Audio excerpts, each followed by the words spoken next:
এই পাকোড়াটা এতই সুস্বাদু যে একবার খেলে বারবার খেতে মন চাইবে। আসসালামু আলাইকুম ভিউয়ার্স, ওয়েলকাম টু আমস কিচেন। আজকে আমি বিকেলের নাস্তার জন্য ঝটপট আর একদম মুচমুচে আলুর পাকোড়া তৈরি করে দেখাবো।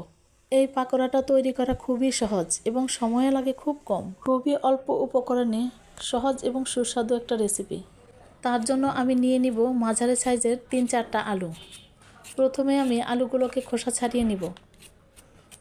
এরপর একটা ছুরির সাহায্যে আমি আলুগুলোকে পাতলা পাতলা করে কুচি কুচি করে কেটে নিব। পর্যায়ে আলুগুলোকে যত পাতলা করে কুচি করা যায় ততই ভালো। চাইলে গ্রেটারেও কুচি করে নেওয়া যায়। এটা খুবই অল্প উপকরণে সহজ আর সুস্বাদু একটা রেসিপি। এই পাকোড়াটা একবার এভাবে বানিয়ে খেয়ে দেখুন, কত মজার। আমার আলু কুচি করা হয়ে গেছে।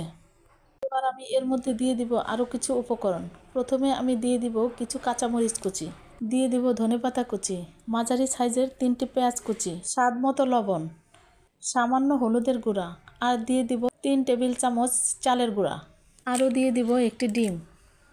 এবার সমস্ত উপকরণগুলোকে আমি হাতের সাহায্যে খুব ভালোভাবে মাখিয়ে নিব। এই উপকরণটা তৈরি করার জন্য বাড়তি কোনো পানির প্রয়োজন হবে না। সব উপকরণগুলো মিশাতে মিশাতে আলু থেকে যথেষ্ট পানি বের হয়ে আসবে। আমি এখানে হাতের সাহায্যে খুব ভালোভাবে আলুগুলোকে মিশিয়ে নিচ্ছি। আমার উপকরণগুলো মিশানো হয়ে গেছে।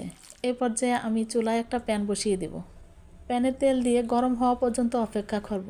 তেল গরম হয়ে এলে আমি হাতের সাহায্যে চেপে চেপে পাকোড়ার শেপ দিয়ে এক এক করে তেলের মধ্যে দিয়ে ভেজে নেব।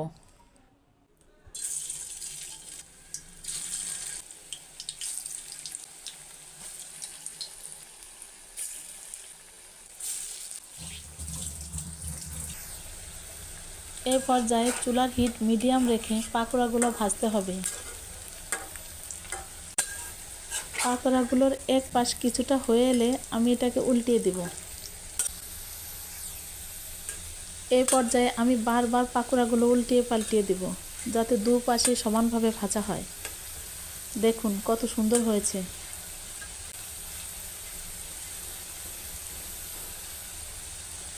আমার পাকোড়াগুলো প্রায় হয়ে এসেছে। এবার আমি নামিয়ে নেব।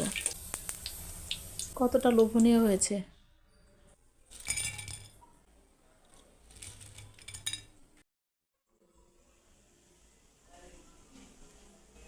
আমার ভিডিওটি ভালো লাগলে আমার চ্যানেলটাকে সাবস্ক্রাইব করুন। লাইক, কমেন্ট, শেয়ার দিয়ে আমার পাশে থাকুন। আমার ভিডিওটি দেখার জন্য অনেক অনেক ধন্যবাদ সবাইকে। ভালো থাকবেন, সুস্থ থাকবেন। আল্লাহ হাফেজ।